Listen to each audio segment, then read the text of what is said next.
Саламатсыздарбы достор. Бүгүн биз сиздерге интерактивный панелди илип иштетүүчү ножка менен тааныштыралы деп чечтик. Азыр болсо биз сиздерге көрсөтүп беребиз.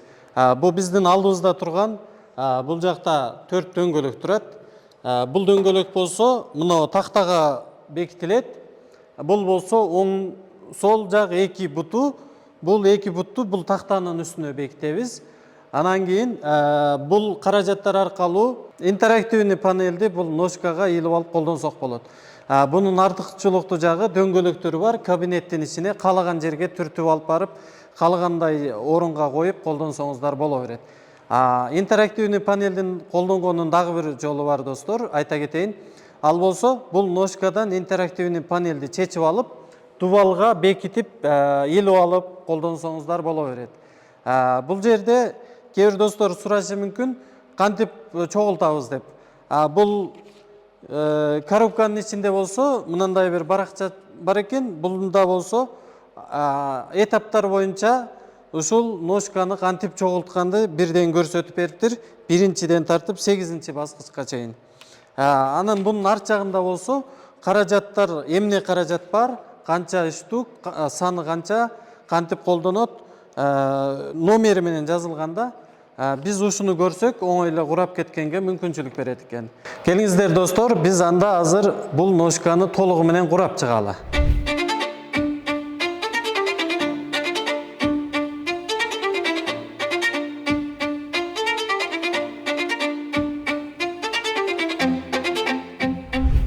Урматтуу достор, мына биз азыр мына интерактивный панелдин ножкасын чогултуп болдук. Мына бул качественный экен, интерактивный панель өзү 50 килограмм болот да, веси. Бир киши чыгып алса да 100 килограммга чейин көтөргүдөй күчү бар экен. Көрсөңүздөр мына. Келиңиздер достор, биз азыр коробкадан интерактивный панелибизди ачып көрөлү. Бул жакта коробкасы болсо кулпулаган эмелери бар. Бул жактан кулпун ачып туруп,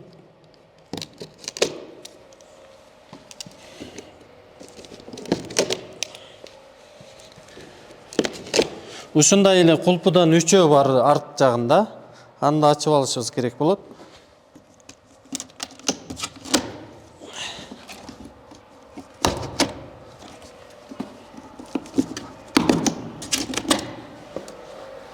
Азыр болсо коробкасын алып салабыз.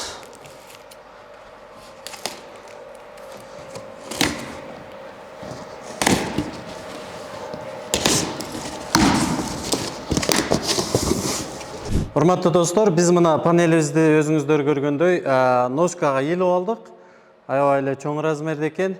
Эми биз эң акыркы этап боюнча панелибиз 2 системадан куралган. Бири Android система, бири Windows система. Windows системаны колдонуучу OPS компьютерларыбыз бул жакта. Азыр коробкадан ачып көрсөтөбүз. Бул коробканын ичинде болсо 10 штук OPS компьютер бар. Мына өзүңүздөр көргөндөй. Бул болсо ошо биздин интерактивный панелдин Windows системасын колдогон. Бунун процессору болсо деген Intel Core i5 11-ci поколение.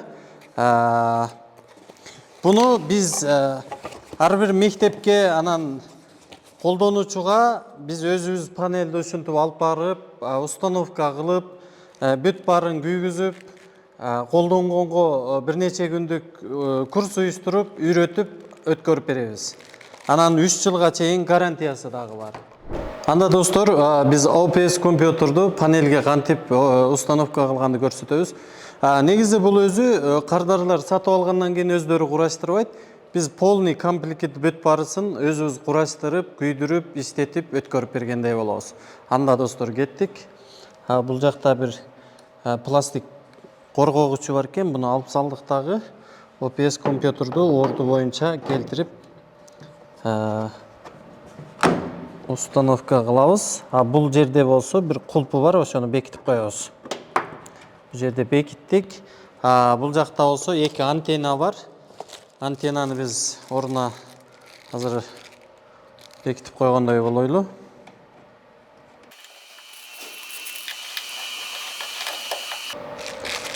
Мынакей достор, Biz panelibizde акыры бүт барын установка кылып көрдүк. Бүттүк, установка кылып бүттүк. Эми досторго күйгүзүп көрсөтүп коебуз. Буну мындайынан ордун келтирип туралап алалы. Biz азыр Кыргызстанга негизинен алып келип жаткан дүйүм размерлерибиз 75 дүйүм жана 86 дүйүм. Буну болсо мектептерде эң негизи билим берүү тармагында кабинеттерге сабак берүүдө колдонгонго эң жакшы колдонулат. Андан тышкары конференция, жыйындарды өткөргөнгө, компаниянын жыйындары болгонго, алыстан интернеттен ачкан жыйындарга, ошондой эле бир нерсе маалыматтарды жеткиргиси келгендерге бул эң жакшы тандоо болот. Себеби бунун өзүнүн 20 точкага чейин жазганга болот. Сиз буну каласаңыз доска кылып иштетесиз, каласаңыз компьютер кыласыз, каласаңыз буну прожектор катарында иштетесиз. Ноутбукту беспроводный буга кошуп иштеткенге толук мүмкүнчүлүк ала алат. Бул ошондо бир убакыттын ичинде эле бир нече аппараттын ишин кылат. Эмесе урматтуу достор, биз азыр панелибизди түшүндүрүп берели.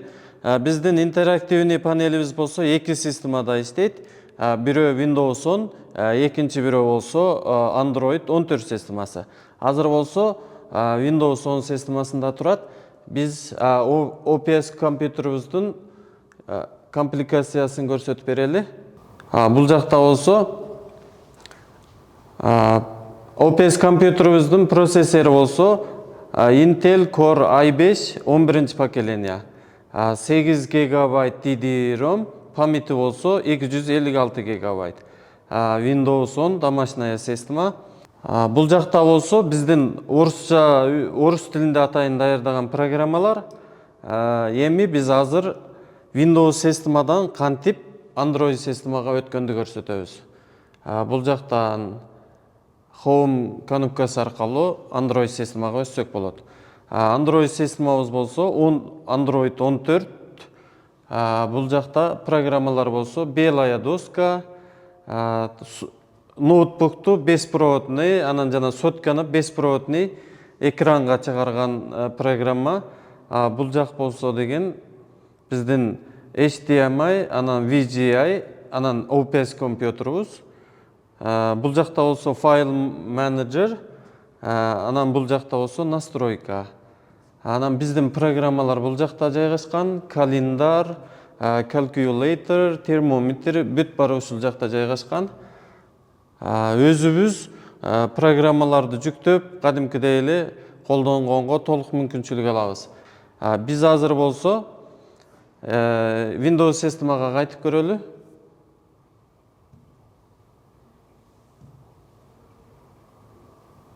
Андай эмесе келиңиздер достор, биз Windows системасындагы программаларды бирден көрсөтүп чыгалы.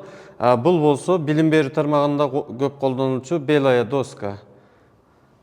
Бул жакта белая доскабызда бул жакта беттер жайгашкан, биринчи, экинчи, үчүнчү бет. Буну чексиз көбөйтүп колдонгонго толук мүмкүнчүлүк болот. Бул жактан болсо беттерди кошуп колдонобуз. Бул жакта тексттерди жайгашкан. Бул болсо кадимки эле жазуулар. Айтор достор, мына бул болсо мугалимдер презентация көрсөтүш үчүн функциялардын бардыгы камтылган. Биз эмкиде сайттарга чыгып, сайттан бир нерселерди көрсөткөндү көрсөтүп өтөлү. Бул жактан деген сайттарга кадимкидей чыгып эле видеолорду көрсөтүп, балдарга мультфильм болобу, бүт барын көрсөткөнгө толук мүмкүнчүлүк алат. Анан бул жакта сайттагы мазмундарды белгилеп көрсөткөнгө ушундай мүмкүнчүлүктөр каралган. Буну кайра сохранить кылып, сактап алганга болот да, фото кылып. Ал эми бул болсо сотканы, телефонду жана ноутбукту беспроводный интерактивный панелге туташтырган программа. Биз бул жактан деген кодду сканерлап эле туташтырып алганга мүмкүнчүлүк каралган.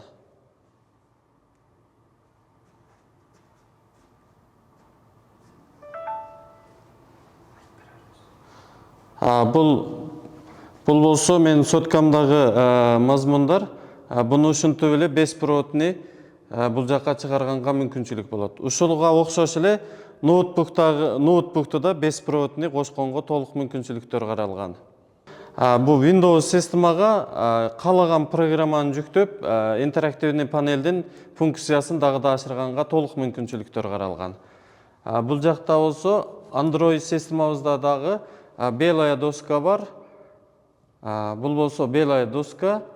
Мына өзүңүздөр көрдүңүздөр достор. Бул деле ошо Windows системасындагы белая доскага окшош. Бул жактан өчүрүп, жазып колдонгонго болот. Bir убакыттын ичинде 20 точка кат жазганга мүмкүнчүлүктөр каралган. Мугалим, окуучу болуп 4-5 окуучу катарынан бул жакта жазса болот да. Интерактивный панелдин дагы бир өзгөчө артыкчылыгын белгилеп кетейин. Бул жакта болсо жогору аныктыктагы камера жайгашкан, веб камера. Буну менен онлайн конференцияларды, онлайн сабактарды уюштурса болот. Бул жактан сабак өтүп, мүмкүн Баткендеги окуучуларга көрсөтүп бергенге толук мүмкүнчүлүктөр каралган. Бул жакта болсо USB, анан Type-C резюмдары каралган. Бул аркылуу мышка, клавиатура кошуп колдонсо болот, флешкаларды кошуп колдонсо болот. Арт жагында болсо деген HDMI, VGA, анан USB резюмдары бар. Бул аркылуу биз функцияны жана мүмкүнчүлүктөрдү, ресурсторду колдонгонго толук мүмкүнчүлүктөр болот. Жогоруда достор биз интерактивный панелди түшүндүрүп өттүк. Бул болсо кимдер үчүн керектүү? Билим берүү тармагында класстарга, кабинеттерге койгонго, ошондой эле бизнес чөйрөсүндө онлайн конференция, конференц залдарга, ошондой эле жыйындар өтүүчү жерлерге, курстар өтүүчү мугалимдерге, керек болсо үйүңүзгө коюп алып деле колдонгонго толук мүмкүнчүлүктөр каралган. Эгерде сиздерде ушуга керектүү болсо, биздин экрандагы номерлер менен байланыссаңыздар болот. Анан кандай суроолоруңуздар жаралса, комментарийге калтырсаңыздар болот.